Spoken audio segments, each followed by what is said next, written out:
ከቁጥር 6 ልጀምር። እንዲህ ይላል እንግዲህ ከኃይለኛ ከእግዚአብሔር እንግዲህ በጊዜ ከፍ እንዲያደርግላችሁ ከኃይለኛ ከእግዚአብሔር እጅ በታች ራሳችሁን አዋርዱ። እርሱ ስለ እናንተ ያስባልና የሚያስጨንቃችሁን ሁሉ በእርሱ ላይ ጣሉ። በመጠን ኑሩ፣ ንቁ። ባለጋራችሁ ዲያብሎስ የሚውጠውን ፈልጎ እንደሚያገሳ አንበሳ ይዞራልና። ይደግማለሁ ይህን ቃል እንግዲህ በጊዜ ከፍ እንዲያደርግላችሁ ከኃይለኛ ከእግዚአብሔር እጅ በታች ራሳችሁን አዋርዱ። ይህን ካለ በኋላ ቁጥር 7 ላይ ይላል እርሱ ስለ እናንተ ያስባልና የሚያስጨንቃችሁን ሁሉ በእርሱ ላይ ጣሉ። በእርሱ ላይ ጣሉ። በማ ላይ? በእርሱ ላይ፣ በክርስቶስ ላይ። ሃሌሉያ። ይህን ሐሳብ እንዲያዝን ዮሐንስ ወንጌል ምዕራፍ 14 ላይ ቁጥር 1 ብቻ እናያለን። ቁጥር 1ን ብቻ እናያለን። ዲላ ዮሐንስ 14 ቁጥር 1 ላይ ተመልከቱ። ጌታችን ኢየሱስ ክርስቶስ ለተከታዮች ወይም ለደቀ መዛሙርቶቹ የተናገረው ቃል ዲላ ልባችሁ አይታወክ፣ በእግዚአብሔር እመኑ፣ በእኔም ደግሞ እመኑ። ሃሌሉያ።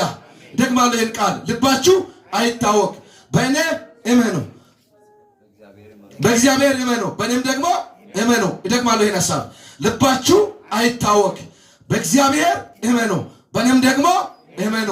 ሃሌሉያ። በዚህ በአዲሱ መደበኛ ትርጉም ላይ እንዲህ ይላል ልባችሁ በእኔ ስላለ ምን አትሁኑ፣ አትጨነቁ ነው ብለው። እንግሊዝኛም እንደዛ ነው ብለው። ልባችሁ አይጨነቅ። የሚያስጨንቃችሁን ሁሉ በማላይ ጣሉ፣ በኢየሱስ ላይ። ሃሌሉያ። ዛሬ ይኸውልህ ዙሪያ ያለውን ህይወቴ ላይ ያለውን መንገዴ ላይ ያለውን ከኔ ጋራ በክርስቶስ በሚባል ጌታ ላይ በአይሁድ አንበሳ ላይ የነገስታት ንጉሥ ላይ የጌቶች ጌታ ላይ ጨለማን ሊመታ በሚችል ዘንዶን ሊወጋ በሚችል በኃያል አምላክ በእግዚአብሔር ላይ ጥለት ይይዛለህ። ነገሮች ሁሉ የቀና ይሆናል። መንገዶች ሁሉ የተከፈተ ይሆናል። ሰላምን አገኝተህ ትሄዳለህ። በረከትን አገኝተህ ትሄዳለህ። ይኸውልህ ሰሞኑን ሁሉ ያስጨነቀውን ያማረረውን መንገድን እንድትለቅ ያደረገውን የጸሎትን መስዋዕትን ቦታ እንድትለቅ ያደረገውን በሙሉ ጠቅልለህ ወስደህ ክርስቶስ በሚባል ጌታ ላይ ትጥላለህ። ነገሮችን ሁሉ ትረሳለህ።